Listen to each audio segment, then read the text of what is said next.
Take the risk again, but this time, don't move from impulse. Don't move because you felt motivated for 5 minutes after watching a video. Move because you've suffered enough to understand what pain really is. Move because you now know you can survive discomfort. You've already taken hits. You've been ignored. You've been doubted. You've failed in ways no one clapped for, and you're still here. That alone proves something. You are not fragile. You're not starting from zero anymore.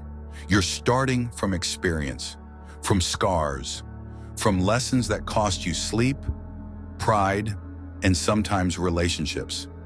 That's not weakness. That's preparation. Real confidence isn't built on positive thinking. It's built on evidence. Evidence that you endured. Evidence that you adapted. Evidence that you didn't quit when quitting would have been easier. Now the next level requires something different. Consistency, discipline, emotional control. You can't let your mood decide your movement anymore. Motivation is unstable. Discipline is stable. One disappears when you're tired. The other carries you when you're exhausted. Opportunities do not wait for you to feel ready. They appear, they test you, and they move on.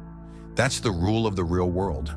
The safe zone feels calm, predictable, no embarrassment, no public mistakes, no criticism, but also no growth, no evolution, no breakthrough.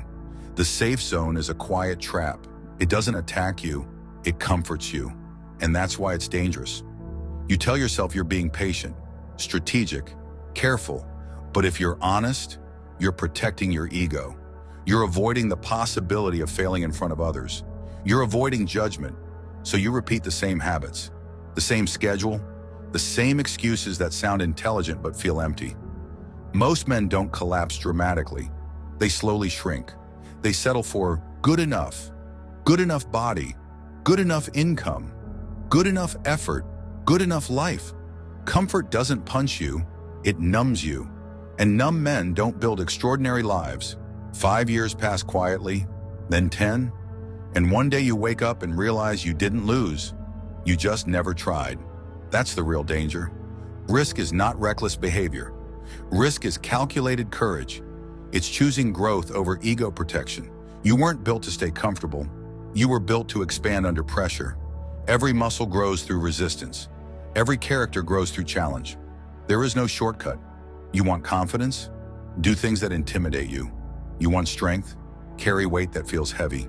You want opportunity? Step forward before certainty arrives. Failure bruises your pride. Regret bruises your soul. Every real win requires exposure. Exposure to uncertainty, exposure to judgment, exposure to the possibility of falling short. Without uncertainty, there is no expansion. Look at every breakthrough in history, whether personal or global. It started with someone standing at the edge of the unknown, heart racing, doubt whispering, and still stepping forward. Average people remain average not because they lack intelligence or talent. They remain average because they avoid discomfort consistently. They want guarantees before movement. They want clarity before commitment. They want confidence before action. But confidence is born after action, not before it. Risk is fire. It will either burn your illusions or forge your identity. The stronger version of you exists. But he does not live in comfort. He lives on the other side of repeated discomfort. To meet him, the current version of you must die. The version that seeks approval, waits for validation, and negotiates standards when things get hard. Safety feels intelligent, but long-term safety often becomes stagnation. And stagnation quietly kills ambition. Fear is not an enemy. Fear is a signal. You don't feel fear when you scroll. You don't feel fear when you repeat old patterns. You feel fear when growth is close. Your brain is designed for survival, not greatness. It prefers the familiar. It prefers what it can predict. But greatness requires stepping beyond prediction. The first risk feels terrifying. The fifth feels manageable. The 10th feels normal. That is how courage is trained. Repetition of forward movement. You don't eliminate fear. You build tolerance to it. The world splits into two categories, those who hesitate and those who execute. The hesitant talk about plans. The executors build results. Everything valuable is guarded. Strength is guarded by pain. Respect is guarded by competence. Growth is guarded by uncertainty. Fear is simply the gatekeeper, and gatekeepers test you. They don't control you. Chances don't reward comfort. They reward decisiveness. You keep telling yourself, I'll start when I'm ready. Ready for what? For fear to disappear? For perfect clarity? For someone to guarantee the outcome? That moment doesn't exist. It never did. Readiness is a myth people hide behind when they're afraid to be exposed. Opportunities don't announce themselves twice. They appear quietly. They test your courage. And if you hesitate, they move to someone else. Not someone more talented, not someone smarter, just someone faster to act. The world does not pay potential, it pays execution. You can't protect your comfort and unlock your potential at the same time. One must die. Either your fear dies or your future shrinks. Every time you hesitate, you train your nervous system to hesitate again.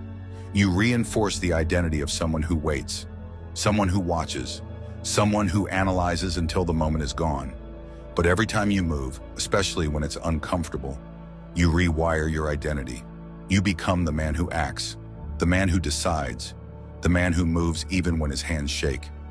Identity is not built by thinking. It's built by repeated behavior under pressure. Small risks are not small. They are training reps for bigger battles. Speaking up in a room full of silence, sending the message, starting the project, walking into the gym, applying for the opportunity, having the difficult conversation. Each one is a vote for the man you are becoming. There are two prices in life, the price of discipline or the price of regret. Discipline costs effort now. Regret costs peace later. Regret compounds. It doesn't fade. It grows. It whispers at night. It shows up when you see someone else living the life you almost pursued.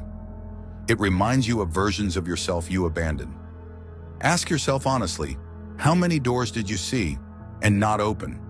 How many risks felt uncomfortable, so you convinced yourself they weren't necessary? How many times did you feel that internal tension, that pull towards something bigger, and ignored it? That tension wasn't anxiety. That was expansion. That was growth asking for permission. But comfort answered instead. And comfort is convincing. It sounds logical. It sounds safe. It sounds mature. But it slowly steals your edge. Momentum beats perfection. Execution beats intention. Courage beats comfort. You don't need more podcasts. You don't need another motivational video. You don't need a perfect plan. You need a decision. Because the biggest risk isn't failing publicly. The biggest risk is waking up 10 years from now, looking at your reflection, and realizing you stayed the same while life moved forward. Stagnation is silent. It doesn't announce itself. It disguises itself as stability. But deep down, you know the difference between peace and avoidance. Every time you choose safety over expansion, you vote for a smaller life, and small lives feel heavy. Closed mouths miss chances. Hesitation builds regret. Bold action builds identity. Repeated courage builds legacy. The question isn't whether you're capable. The question is whether you're willing to feel uncomfortable long enough to discover how capable you really are. Take the risk or accept the ceiling you're living under, because comfort has a limit, but courage doesn't. See you where comfort ends.